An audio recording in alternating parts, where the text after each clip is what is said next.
Okay, pilots, on to step 3. That's gluing this piece on.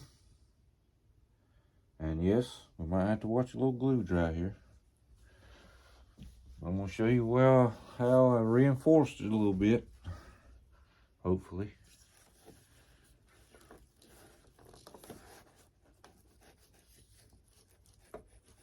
Alright. Factory carbon rod.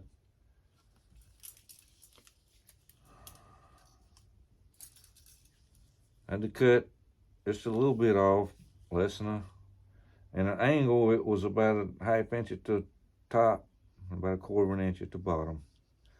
And no, it's not a clean cut. I was just trying to get it done because I had a piece of plastic laying here.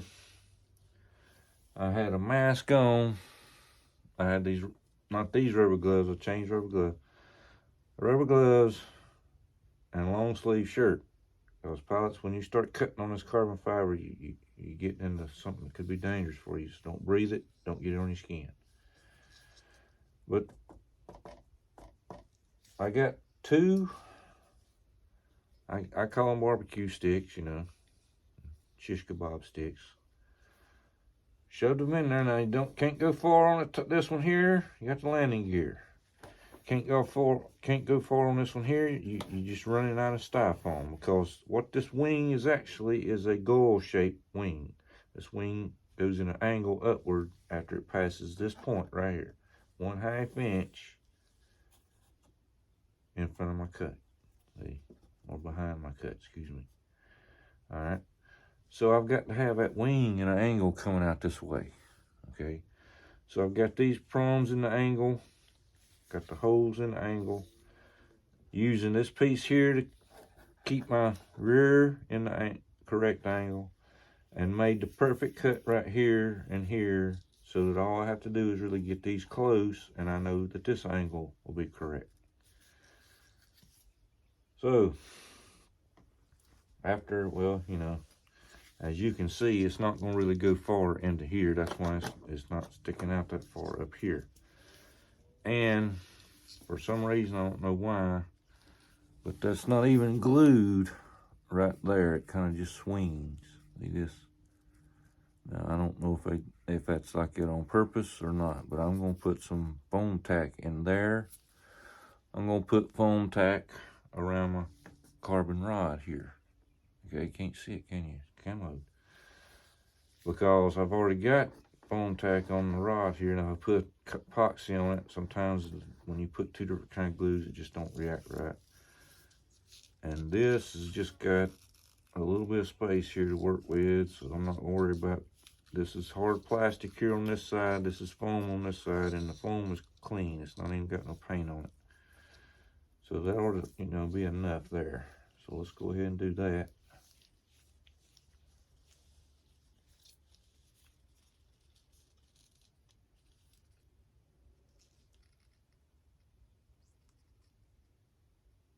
Let that run down a little bit. Not a whole lot.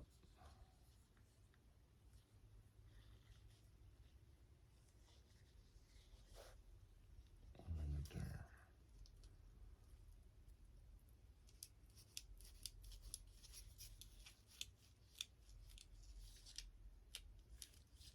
I want none right there.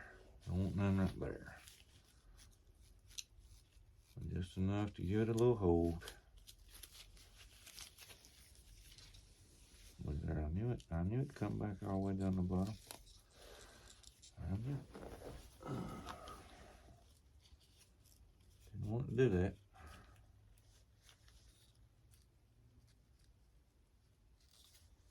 It's gonna be a new paint job there anyway. So let's get that tacked a little bit. Alright. Now what I'm wanting to do is go ahead and get me a little bit of my two-part. Let's see if I can get this going now. Yep, there it goes. My two-part in the holes here for the rods.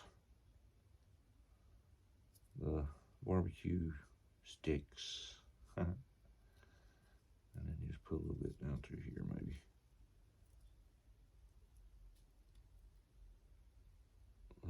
sticker. A little bit. I'm gonna put a little bit right there too. There's gonna be a gap in the back side here. My cut wasn't perfect. No, wasn't perfect. I'm gonna go ahead and get some here.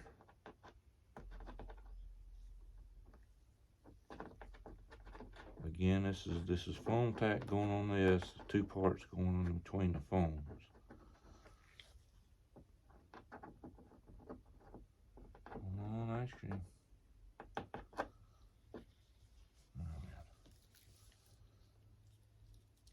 Everything all lined up here. I was going to put a piece of masking tape on the bottom. I'm going to go ahead and get it started here. Not really worried about making a mess, pots. It's all going to be painted here in just a little while. But the main thing is maintaining that angle of this wing. I've got to put pressure here with one hand, and I've got to make sure that this is going to be flush with this angle here, flush with this. I'm glad I left a little bit on there to give me a correct angle here. See? I'm just kind of pushing it in right now. Let me get that extra off there. That foam tack just keeps on coming out of that hole. Alright, now.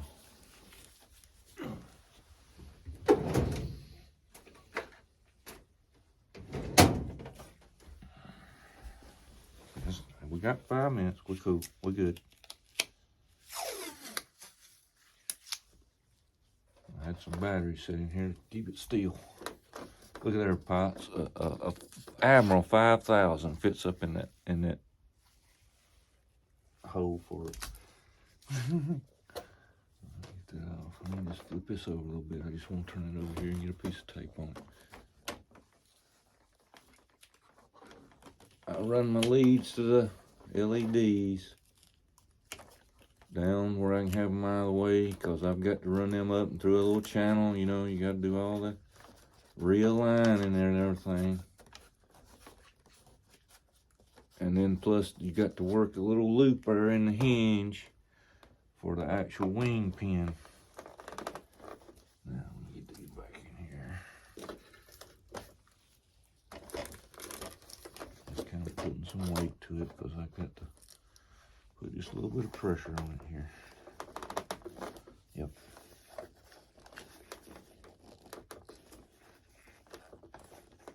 I don't want to move that. I want to hold this in the right angle here. There we go. That's perfect right there. I'm flush right here all the way down. Now on the bottom side, I've got a little bit of a too thin. The Wildcat wing was thinner.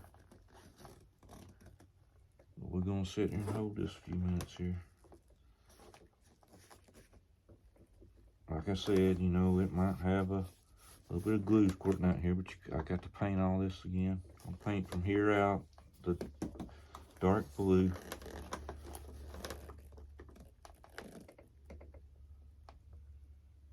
But just maintaining that angle there for the gold wing. Let's see here. We're doing good. It's looking good. It's looking good.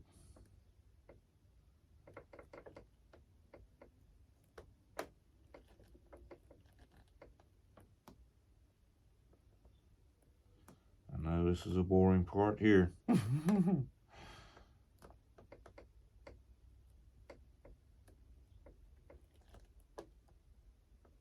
I knew I'd be getting glue everywhere. But I've got it reinforced. I got the original carbon rod. I didn't have to replace it with another one, or you know, all I done was just cut about 1/2 inch off the end of it in an angle. And I'm gonna cut me a piece of foam and fill that hole up there that is left. Cover that up. Paint it when I paint the wing blue. All that'll be painted. This is 5-minute epoxy here.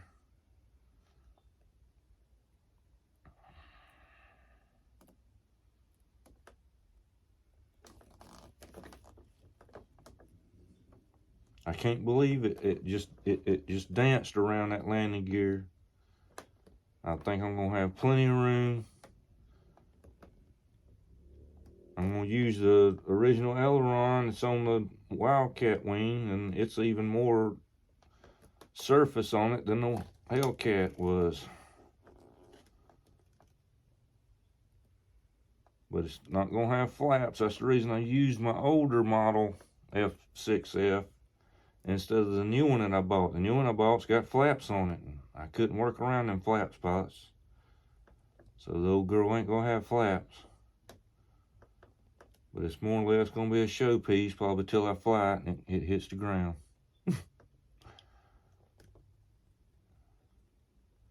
I'm wanting to hold it here a while because I want to make sure that stays where it's at.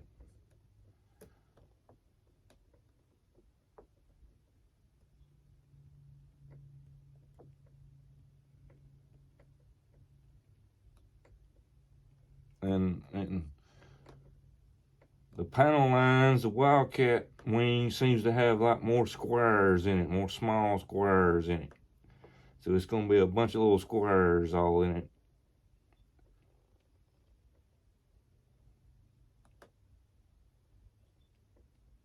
Be a little bit different. My Frankenstein plane.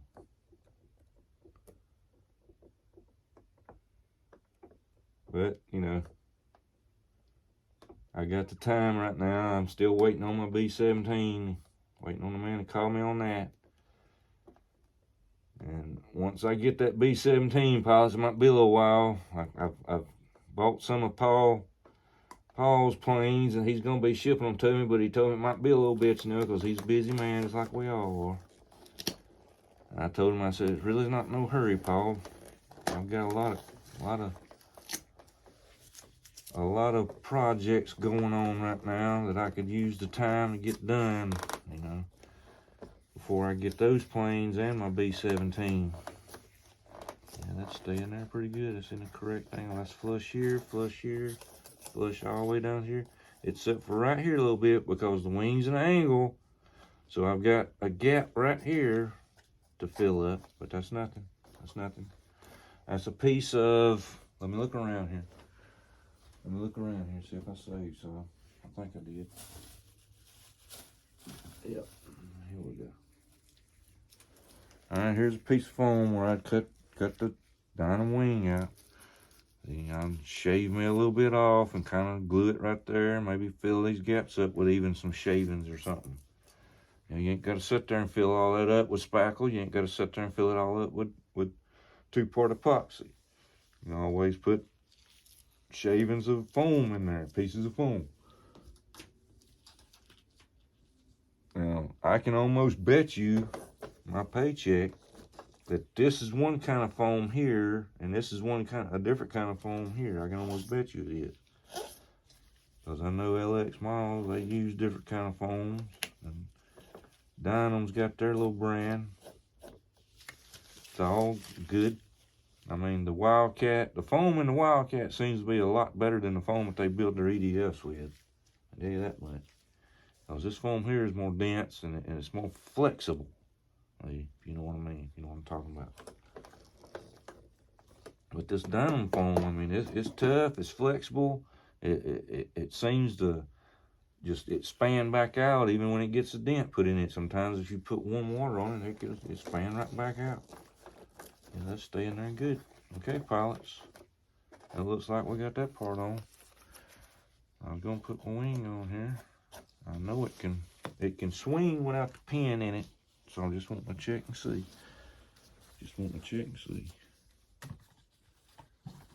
All right, now what I was talking about, the aileron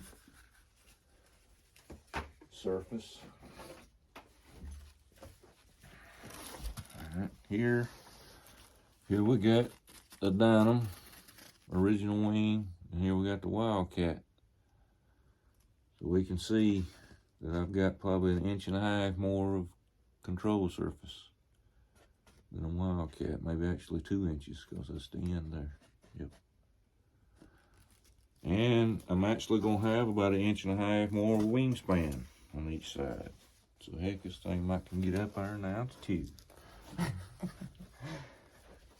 Alright, let me see if I can get this together here.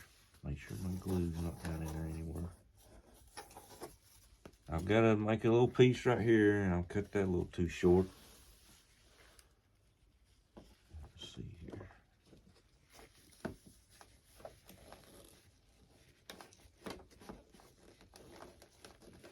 Okay, pilots, here we go. Now, like I said, don't have the pin in it, but we're going to see kind of what it does here. Let's come down up at the top. Let's see what I'm hitting. Okay. Sometimes you got to lift the plane there a little bit, get that wing hit, keep from hitting the ground. Pin still wanting to move just a little bit there.